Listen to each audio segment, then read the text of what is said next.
Hey guys, let's talk a little bit about recording and mixing. Now, this is going to get actually a little bit more into the mixing part because that seems to be where a lot of people kind of have a little problem with trying to get the sound separated and that sort of thing. So let's put this on pause for a second. This is a clip of a song, and actually, this song has the vocals taken out of it. So when you look at music here, you kind of have to look at it as if you're looking at this little bar graph here. It's showing you basically the spectrum of the music from the bass end over here to the higher frequencies over here, mid frequencies in the middle here. And of course, well, this isn't discerning left or right for panning or anything, but I'll go over that in a little bit here as well, because it's also important in separating your music. So when you're looking at the band, they all the instruments in the band have to share this entire spectrum all together in harmony. If they don't, if they're overlapping, in frequencies, say, you've got some drums that are happening over here. You also have some drums like the cymbals and the crashes and that sort of thing, hi-hats, are all sharing this spectrum over here. And you also have the bass guitar, which is taking this chunk out here as well. You have guitar, which is taking up quite a bit of the mid in here. And you might have a few guitars, playing as well. So they all have to kind of share this spectrum as well. The vocals, of course, the vocal track in this sample had been taken out.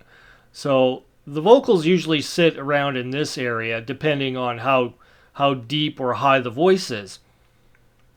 So now you as the mixing guy who has to take all these tracks and put them together and make them sound good, you have your most rudimentary way of separating the sound will be using an equalizer, a parametric equalizer.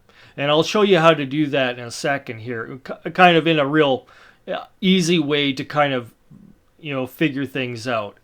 So it won't be so hard. It won't be so daunting for some of you guys out there that are trying to mix your own tracks.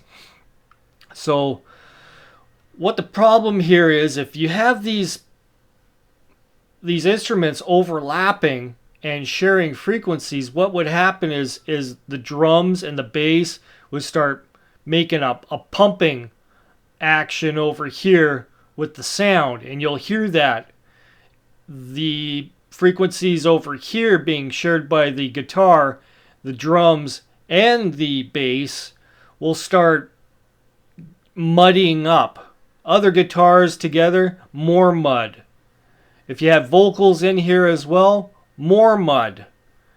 Higher frequencies, same thing. You can't discern between cymbals and a screeching guitar solo because they're overlapping those frequencies, and it's really hard. So the secret to mixing here is taking the EQ and chopping out pieces that you don't need out of each instrument in frequency. And don't worry about that, because you might like the full sound of your guitar, the whole frequency spectrum it takes up, but it will sound better when you realize that, hey, the bass end is taking up part of that sound, and it's compensating for the pieces that I take out, and it actually sounds better that way. And your ears get tricked into thinking that oh, some of that bass frequency that you've kept from the bass and your guitar is taking up another frequency here. Your ears tend to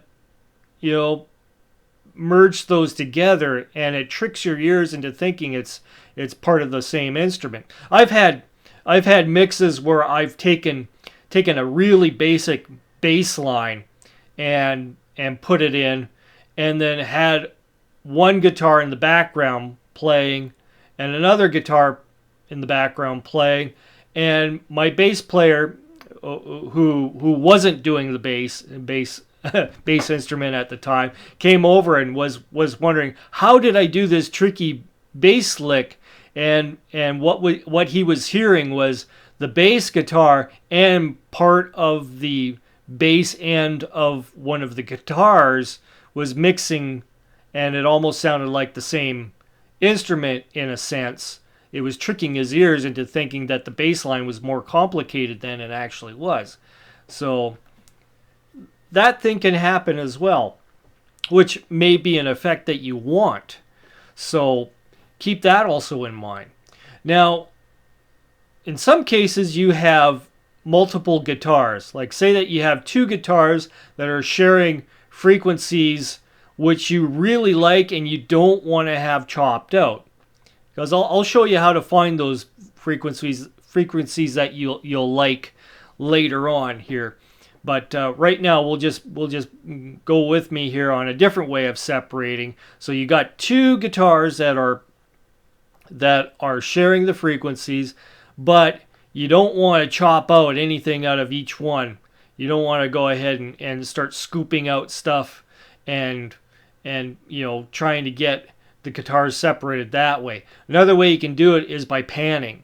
So you have one guitar to the left and one guitar to the right, and that way each ear can share that experience of frequencies, but not have to worry about them muddying up each other. So that is also a good way to separate. And you can do that with drums, with cymbals and crashes, and that's a good way to separate things out so that you're not having a crash and cymbal pretty much merging together from sharing the frequencies, and they just muddy themselves up, right?